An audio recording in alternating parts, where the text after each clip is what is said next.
Thinking about the personal dilemma I have been experiencing due to technological advancement, I immediately thought that these past few years I have been dealing with the spread of disinformation and fake news through social media platforms like Facebook and Twitter, and I think this will continue in the future. The power of social media and the immense reach of information, both factual and distorted, is going to dominate headlines and public consciousness. People, especially teenagers, are vulnerable to disinformation and fake news because information and communication technology are so central to our lives nowadays.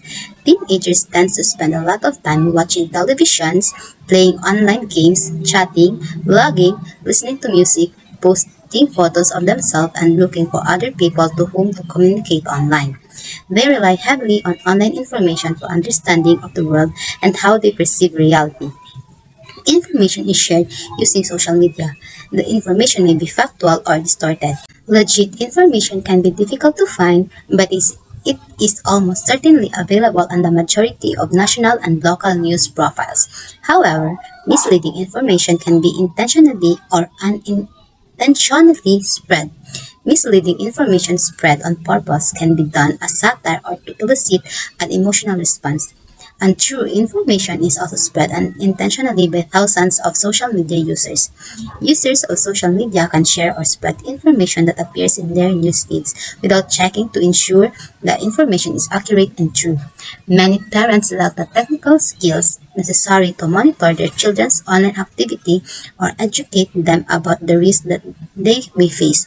As a result, schools have a responsibility to provide young people with critical and informational skills that they may not have access at home. So, these are the steps I took to avoid spreading disinformation and fake news while still living a good life.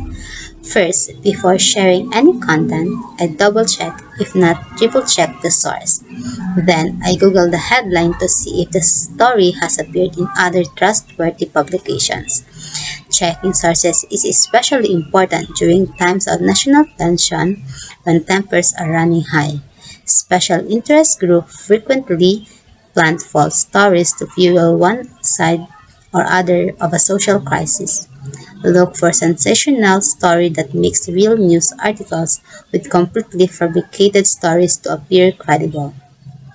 Then look for outlandish advertisements on the page as well.